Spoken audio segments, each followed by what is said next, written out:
Nah, kami sebetulnya orang Kristen sangat bisa untuk menggugat itu. Karena apa? Baik. Karena tidak sesuai dengan Injil. Ya, tidak sesuai dengan kebenaran Injil itu sendiri. Ingin bertanya kepada Pak Kece. Yang pertama, apakah Bapak ini seorang penginjil untuk saat ini? Ya. Oke, baik. Mau apa? Kalau kenapa? Ya, benar. Mau apa? Oke. Kalau Bapak emang seorang penginjil, dari proses Yesus itu dibawa ke Pilatus, itu kira-kira ulahnya siapa, Pak? Yoses di Pilatus itu ulahnya Yudas yang dibawa, yang dihianati oleh Yudas. Oke, menurut Alkitab itu benar Yudas. Tapi yang saya ingin tanyakan, bagaimana proses Yudas itu meninggal? Atau dia dari istilah kata lain itu adalah dari laknat dari Tuhan akibat ulahnya sendiri. Itu Bapak bisa jelaskan di ayat mana atau berapa kalau Bapak seorang penginjil? Saya ingin satu Begini, jawaban yang pasti. Yudas itu menyesal sudah mengkhianati Yesus, akhirnya dia mati gantung diri. Menjatuhkan diri terkelungkup. Makanya disebut karena ladang mengkhianati Yesus diberikan tanah, disebut tanah Hakaldama. Itu. Oke. Baik. Kalau menurut Matius 27 ayat 3 sampai 5 dia tidak menggantung diri, Pak. Tidak menggantung diri dia. Sorry. Kalau di ayat kisah Rasul 11 dia tidak menggantung diri, Pak. Dia tertelungkup. Itu gimana? Tolong dijelaskan antara kisah Rasul 1 ayat 18 dengarkan baik-baik dengan Matius 27 3 sampai 5. Itu kalau umpama sebagai Kristen itu ayat mana yang benar, yang real, yang faktanya yang mana? Dua-duanya benar. Baik. Saya jawab ya.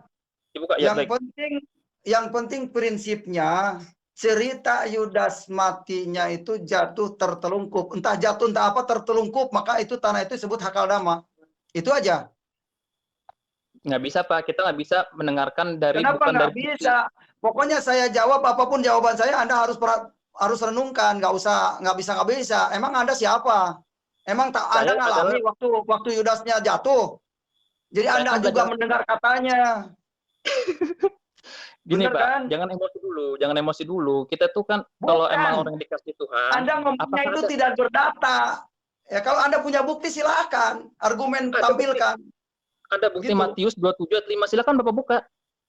Matius 27 ayat 5. Itu apakah Bapak benar tertelungkup atau gimana? Silakan buka. Yang Kristen pun juga bisa untuk mengeceknya. Jadi supaya tidak ada keambiguan gitu, Pak.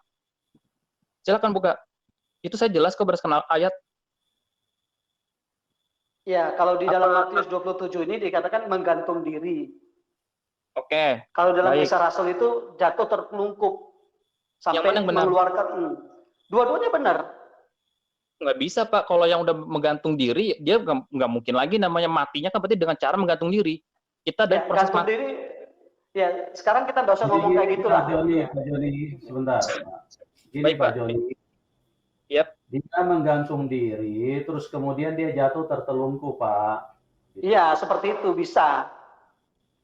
Oke. Coba suruh nonton film ini, nonton film Yesus itu loh, biar lebih tahu. Saya udah ribuan kali nonton, Pak. Terus terang saya udah ribuan kali nonton, cuma saya penasaran apa dari keyakinan saya ketika saya membaca Alkitab. Saya membaca Alkitab itu dari 2012. Sampai sekarang pun saya alhamdulillah masih membacanya. Dan itu masih banyak ribuan pertanyaan yang sudah saya mau sampaikan, cuma karena keterbatasan waktu. Jadi saya nanya dikit aja. Ini membuat saya menjadi bukan bingung yang mana yang sebenarnya kronologi dari awal itu yang terjadi. Jangankan dari kronologis, Pak. Kronologisnya itu sangat jelas, Pak Joni. Jadi di situ dikatakan dia jatuh tertelungkup. Bagaimana orang bisa jatuh? Itu kan pasti dari atas. Akibat karena dia menggantungkan diri, karena dia sudah mati, akhirnya dia jatuh. Jatuh, tertelungkup, telurnya pecah. Begitu, Pak. Ya. Makanya disebut jatuh itu kan berarti dari atas gitu loh. Oke, baik. Tapi di ayat sebelumnya, kalau Pak Yusuf melihat ayat Matius 27, ayat 3-nya, saya bisa bacakan ya. Silakan. Itu Yudas yang menyerahkan dia, maksudnya Yesus melihat bahwa Yesus telah dijatuh hukuman mati, maka Yudas itu menyesal. Lalu ia mengembalikan uang. Dia setelah menyesal mengembalikan uang kepada imam-imam. Sedangkan di kisah 1 ayat 18, Yudas ini telah membeli sebidang tanah dengan upah kejahatannya. Artinya dia sudah membeli dengan uang itu, bukan mengembalikan. Coba itu gimana tuh alur ceritanya itu? Itu Jadi begini kiasan aja. ya. Begini simpel aja jawabannya. Yang penting Yudas itu tidak menggantikan Isa Al-Masih. Itu aja. Jadi tidak disalib Yudas. Baik. Ya, itu Terus poinnya. Oke, baik. Kalau emang kayak begitu, tolong untuk Pak Kece, kalau ingin membandingkan itu, karena Al-Quran itu bukan kita pembanding, tapi pembeda antara yang hak dan yang batil. Kalau keimanan Pak Kece emang yakin sekali Alkitab itu adalah firman dari Tuhan, yang monggo silakan, nggak apa. Cuma kalau menyangkut Isa Al-Masih, Isa sendiri itu tidak pernah mengaku dia sebagai Tuhan. Entah itu mau kalimatullah, itu Bapak harus cek lagi tuh. Kenapa, apa sebabnya turun kali ayat itu. Bapak kan mantan Muslim. Ini jangan membuat keraguan. Bahkan di surat As-Saff ayat 5-6, Isa sendiri kok mengatakan Muhammad akan datang. Kenapa Bapak bantah? Tapi kan bukan Muhammad. Ahmad bukan Muhammad. Pak Paujan dengan Kece kan beda orangnya. Betul, itu bahasa Bani Israel itu ngomongnya Ahmad, Muhammadlah yang terpuji. Bapak coba kalau baca lagi itu bisa. Jadi Bapak jangan mengambil ayat untuk tuduhan sebagai Muslim, oh dia adalah kalimatullah, seolah-olah dibandingkan dengan Yohanes, bahwa pada mulanya adalah firman. Terus di ayat yang berapa belas itu, firman itu telah menjadi manusia. Kalau penafsiran Bapak dari Al-Quran ditafsirkan dengan Alkitab itu tidak cocok. Bapak, mohon maaf. Oke. Jadi begini, Pak Joni, Anda jangan memplesetkan Al-Quran. Ayat Al-Quran surat 21 Al-Anbiya ayat 91 dengan jelas Isa Al-Masih itu ruh yang ditiupkan ke dalam rahim Maryam. Itu jelas, jangan diplesetkan oleh Anda. Semuanya manusia pun juga ditiupkan oleh ruh oleh ibu kita, kecuali emang Maryam sendiri ibunya ibunda Yesus, ibunda Isa. Bahkan Pak Lalu sendiri mengatakan Isa dengan Yesus adalah orang yang berbeda. Ya udah Bapak jangan samakan. Itu loh. Jadi kita bukan begini. Kenapa saya pakai Al-Qur'an? Karena banyak orang Islam yang tidak mengerti isi Al-Qur'an. Karena yang didalilkan oleh ustadz itu dari hadis-hadis semua, dari kitab karangan manusia. Begitu. Yang diajarkan oleh para ulama itu bukan dari Quran, tapi dari hadis kitab kuning. Bapak bilang karangan manusia. Coba Bapak buat satu surat semisal Al-Quran. Kalau emang itu karangan manusia. Ini sudah bikin nih. Ini kitabnya nih sudah bikin.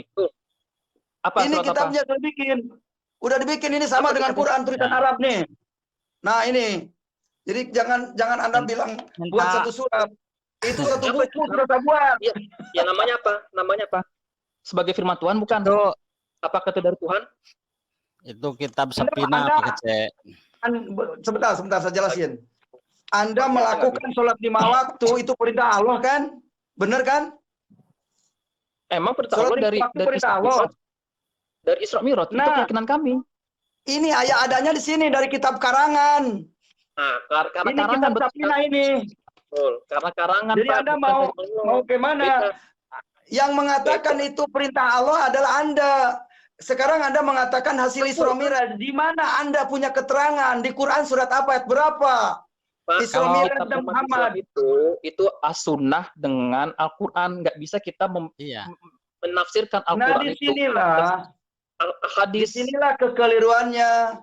Quran diturunkan, diwahyukan oleh Allah, diganti oleh as-sunnah. Ya. Pak, dari mana ceritanya seperti itu? Coba buktikan. Jangan Bapak bicara tanpa ada dalil atau tanpa ada bukti. Nggak ada yang bilang seperti itu. Gini aja Pak, kita lihat stempel di masing-masing kitab. Apakah benar Al-Quran itu adalah wahyu ataukah Bible yang wahyu?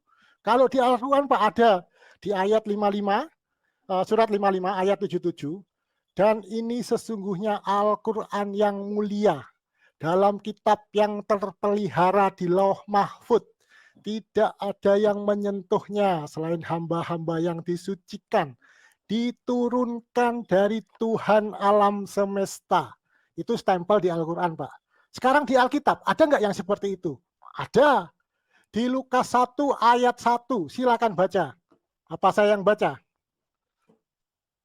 Nanti kalau saya yang baca kayak ibu yatim tadi dibaca tidak sesuai dengan artinya. Silakan Lukas 1 ayat 1 sampai 3 dibaca.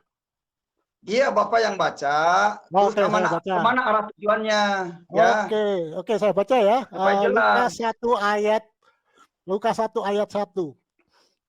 Theophilus yang mulia, banyak orang telah berusaha menyusun suatu berita tentang peristiwa-peristiwa yang telah terjadi di antara kita.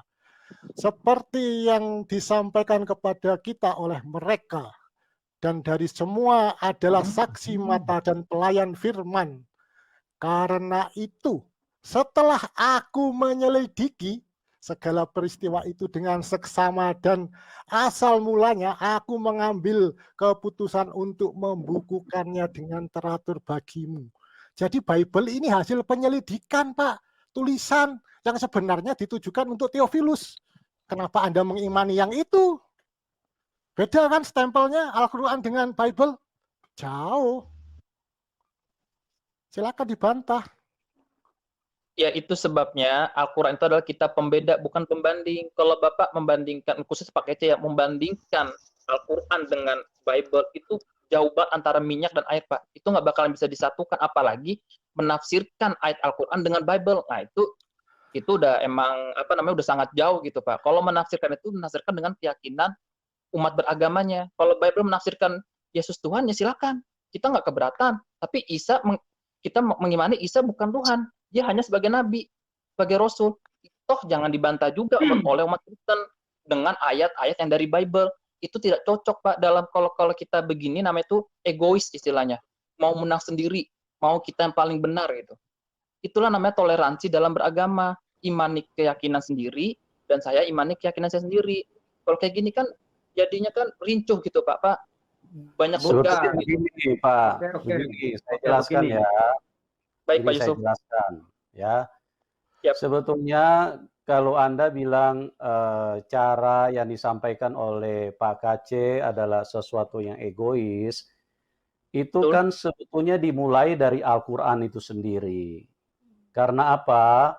Karena Al-Quran itu banyak memuat tentang apa yang ditulis di dalam Injil. Tetapi tidak dengan cerita yang benar, tidak dengan cerita yang sebenarnya yang ada di dalam Alkitab. Nah, kami sebetulnya orang Kristen sangat bisa untuk menggugat itu. Karena apa? Karena tidak sesuai dengan Injil. Ya, tidak sesuai dengan kebenaran Injil itu sendiri. Cuma karena kami diajarkan Tuhan untuk tidak fokus kepada hal-hal seperti itu. Tetapi kami di sini hanya menceritakan, memberitakan yang sebenarnya apa yang sesungguhnya yang ditulis di dalam Injil dengan apa yang ditulis di dalam Al-Quran itu adalah sesuatu yang berbeda langit dan bumi. Gitu, Pak. Ya, saya setuju dengan Pak Yusuf bahwa memang langit dan bumi, Pak, ya perbandingannya. Karena memang tadi setelah yang saya omongkan bahwa Al-Quran stempelnya diturunkan dari Tuhan pencipta alam semesta. Sedangkan Bible stempelnya untuk Theophilus yang merupakan hasil penyelidikan. Memang langit dan bumi, Pak, itu faktanya. Saya ngomong betul. Bukan ngarang, tapi saya berdasarkan kitab Anda dan Al-Quran ada dalilnya. Jadi itu hak Bapak juga untuk mempercayai kitab yang hasil penyelidikan dan hak kami sebagai Muslim untuk percaya kitab yang diturunkan dari Allah. Pak, ini saya jelaskan, Pak Hasan ya. Di dalam kekristenan, di dalam Alkitab kebenaran, itu kenapa penulisnya banyak? Karena itu membuktikan kebenaran. Ya. Karena sering berkaitan. Membuktikan kebenaran. Kenapa kebenaran? Karena penulisnya berbeda-beda, tapi semuanya satu arah. Setuju. Ditulis baik, baik. Di era yang berbeda, penulis yang berbeda, tapi semuanya satu arah, Pak. Nah, inilah membuktikan kebenaran. Kalau kitab itu hanya penulisnya hanya satu orang, nah ini yang diragukan. Karena siapa yang menjadi saksi apa yang dia tulis? Itu sangat diragukan, Pak, kebenarannya. Makanya di dalam kehidupan ini saja kita lihat kalau di pengadilan mau mencari kebenaran, itu dibutuhkan banyak saksi, Pak. Ya, dibutuhkan banyak saksi. Itulah sebabnya karena banyak saksi yang dilihat oleh hakim itu menunjukkan satu arah, maka bisa diputuskan perkara itu berdasarkan kebenaran.